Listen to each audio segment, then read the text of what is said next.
근데 이미 민주당이 사실은 비슷한 말은 많이 하고 있어요. 그리고 이제 다른 야당 입장도 굉장히 중요하다고요. 이제 개혁신당, 조국혁신당 해가지고 이제 여기서도 사실은 제3자안에 대해 가지고 열어주는 발언들이 계속 나와야 되거든. 네. 이렇게 해서 흔들어 놔야 되는 거죠. 예. 사실은 이번에 62%의 지지율로 당선된 한 대표 입장에서는 탄핵은 아니라 할지라도 특검이나 여사의 강은 둘 중에 하나는 반드시 건너야 됩니다. 네. 그러지 않으면 여사의 이 강. 지금 수평적 당정 협력 관계, 그다음에 저기 중도층 외연 확장 예. 이런 것들을 할 방법이 없습니다. 지금 이번에 그 최고위원회에서도 이렇게 힘을 못 보여주다 보면은 네. 일단 인사에서 메시지를 실었어야 되는데 네. 이번에 당대표 인사에선 스타일을 구겼어요. 그래가지고 여기서 뭔가 이제 보여줄 게 없죠. 네네. 그다음에 저기 앞으로 여러 가지 어떤 정책이나 입법 과정에서 한동훈식 스타일, 한동훈 브랜드가 나와야 되는데 지금 저기 뭐냐 이거는 입법권과 거부권이 충돌하는데 끼어들 틈이 별로 없습니다. 내가 보기에. 근데 사실 궁극적으로는 여사와 특검의 강을 네. 하나라도 제대로 건널 수 있느냐. 예. 아니면은 그냥 계속 동어반복만 하는 거야. 끝날 때까지 예. 그냥 보수 혁신 당정 관계 계속 그 말만 하다가 하는 거예요, 이게. 그러다 보면 국민들이 뭐 저기 보면 우리 국민들 판단이 빨라요. 네. 그래가지고 뭐 혁신이고 뭐고 몰라 뭐 안철수 같은 사람을 최고위원으로 영입해서 뭔가 좀 외연 확장을 깨하면서 안철수 의원이 특검 찬성한다는 바람 뻥뻥 내질르게 하는 공간을 열어준다거나 예컨대 뭐 이런 거라도 인사해서 최고위원 인사해서 그런 거라도 좀 한다든지. 네. 근데 지금 그러니까 있어야 될 거 아니에요 이게. 새 정책위 의장에는 대구에 사선 김상훈 의원을 이제 지명을 했고, 그 다음에 지명직 최고는 김종혁 그 원외위원장 고향이죠. 이분이 지명될 가능성이 높다. 이분은 아직 지명이 안 된 것 같아요.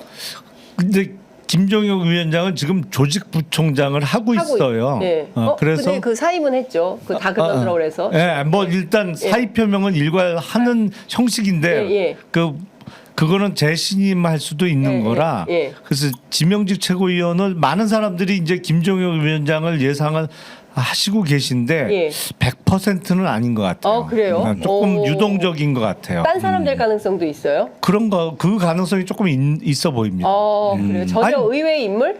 아니 왜냐하면 김종혁 위원장은 누가 봐도 친한 인사예요. 그렇습니다. 친한 인사고 조직부총장이 말이 부총장이지 사실은 되게 중요한 자리거든요. 왜냐하면 당협위원장 이렇게 조직책을 임명할 때 결정적인 역할을 하는 자리이기 때문에 그래서 당내 기반이 약한, 특히 원내 기반이 약한 한동훈 대표 입장에서는 중요 보직, 그러니까 지명직 최고위원, 그리고 최고위원은 아닙니다만 사실은 더 중요한 자리인 여의도 연구원장 같은 자리를 대표의 외연 확대용으로 좀 써야 될 필요가 있어 보여요.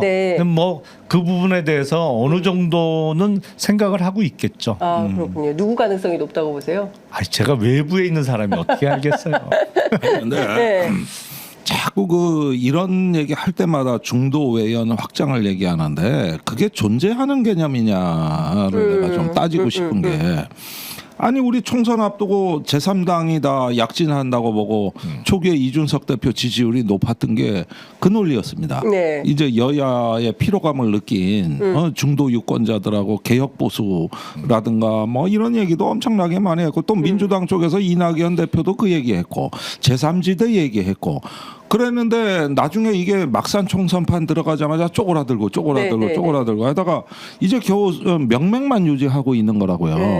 내가 항상 이런 걸 볼 때마다 의문시되는 게 그 외연 확장, 중도 확장 이 논리를 그럴듯하게 내놓는데 막상 정치 현실에 들어가면 결국은 진영에서의 대표, 진영에 강화하는 사람이 최종 승자가 되더라는 거예요, 이게. 그래가지고 이 중도 유권자라는 부분을 이게 검증을 해봐야 되는 개념인 게, 언론학에 베이지안이라는 용어가 있습니다.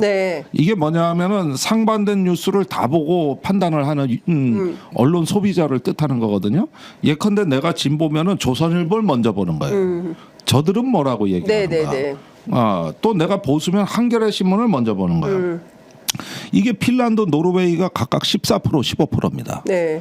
우리가 한때 10%였다고. 근데 지금 5% 미만으로 더 줄어들었어요. 아예 안 봐버리는다. 계속 내려가요. 계속 내려가고 있습니다. 그러다 보니까 소멸돼 버린 거야. 이게 중간 완충지대가. 이랬는데 이걸 플러그를 꽂으려면은 네. 그 어떤 다수파를 형성하고 다수 연합을 하려면은 뭔가 큰 어떤 새로운 이념 비전 해가지고 조금 더 판을 크게 짜야 그게 성립이 되는 용어인데 지금은 우리나라는 무언가 보면은 저쪽에서 먹는 파이가 커 보이니까 내가 좀 거기다 숟가락을 얹겠다는 얄팍한 심정으로 이 논리를 쓴다는 거야. 그러니까 먹혀드는 동네가 없어. 네. 이걸 갖다가 이 하려면 실제 하려면 그 정도 판이 저 얘기를 하고 외연 확장을 하려면 아까 얘기한 여사의 강, 특검의 강 정도는 과감하게 논의해야 되는 겁니다. 실행은 나중이라 하더라도 그 정도는 내가 전향적으로 받으려다 뭐 629 선언급의 뭐가 이런 정도의 상상력은 나와줘야 그게 움직일 등 말등이지 저걸 갖고 무슨 외연 확장 무슨 뭐 자, 어쩌고 그런데 저쩌고 요거는 오늘의 주제하고는 너무 상관없으니까 멀어서, 제가 한 짧게. 말씀만 짧게 드리면 제가 이해하는 한 이런 거예요. 예. 사실은 중도층이 그렇게 있다면 왜 총선 결과가 그렇게 양당으로 나왔냐.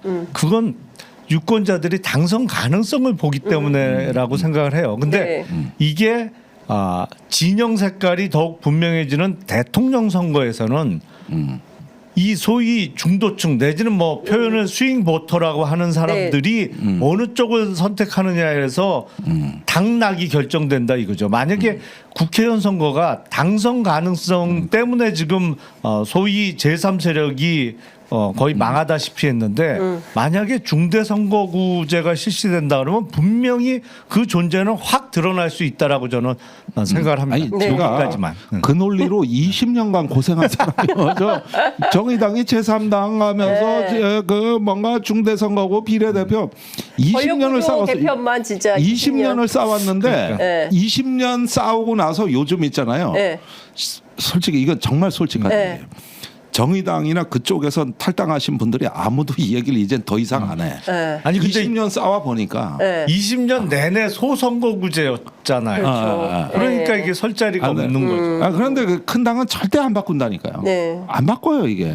근데 큰 당들이 더 커졌어요. 그러니까 지난 그렇긴 하죠. 촛불혁명 이후에 민주당은 제가 들어보니까 1년에 당비가 240억이 거친대요. 그리고 양당 공이 건물주가 됐습니다. 그렇죠. 국민의힘도 제가 취재해 보니까 1년에 100억의 당비가 들어온대요. 거기다 정부 지원금 받잖아요. 거기다 그러니까. 또 선거 보조금 보조금도 받지 그렇죠. 뭐 사실은 돈이 어마어마하게 아니, 들어가요. 그- 정당이 저기 엄청 부자가 됐어요. 국고 보조금이 어떻게 나눠지는지 아십니까? 큰 당 수준이죠. 나오면은 50%를 교섭단체가 일단 나눠요. 네. 그럼 나머지 50이 남잖아요. 네. 그걸 의석수 비례로 나눠. 그러면은 두 번 받아가는 거야, 큰 당은. 그런데 당비 100억, 200억에다가 여기로 들어오면 더 극심한 그 이제 차별이 존재하거든요. 그러니까 이러니까 여기도 양극화네. 뭐 특수활동비 정당도- 말할 것도 없고 정당도 양극화가 심각하네요. 그래가지고 이제 김영남 의원님이 우리가 20년 당한 서름을 이제 이해를 해주시니 이게 그 실상으로 보라고 눈으로 한번 봐보면은 아 이렇구나 정치가. 아니 그래도 그때 가서 정의당은 보니까. 직전까지는 6석이었잖아요. 네. 저희는 3석이에요. 지금 잘 알아요. 저 얼마 들어오는지.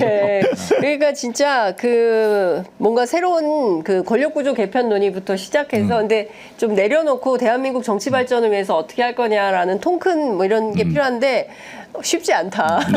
잘 안 내려놓는다. 이제 이런 말씀 드리고 그나저나 그 국민의힘 내부는 계속될 걸로 보입니다. 강승규 의원이 정책위 의장 사퇴. 솔직히 나는 불만이다. 바로 얘기합니다. 이분이 이제 직전에 대통령실에 정무수석 시민사회 수석을 했었죠. 그리고 이제 김종혁 그 앞서 말씀드린 사무부총장 무슨 얘기 하냐면 개파 갈등 이제 또 시작이다. 또 있을 거다 이런 얘기합니다. 사실은 강승규 의원이 제가 보기엔 너무 조용했어요 그동안. 왜 저렇게 아무 얘기도 안 하지?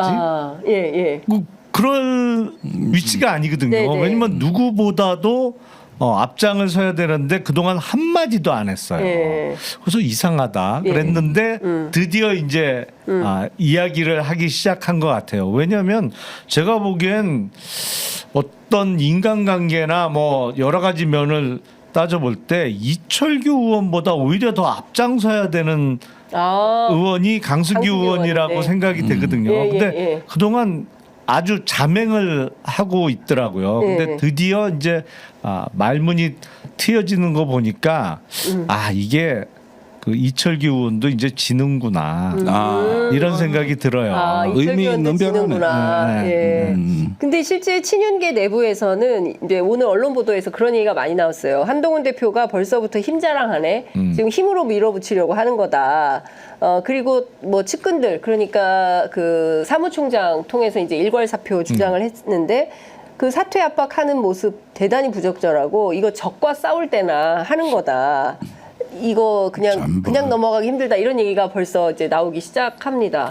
아니 그런데 네. 더욱 부적절한 거는 네.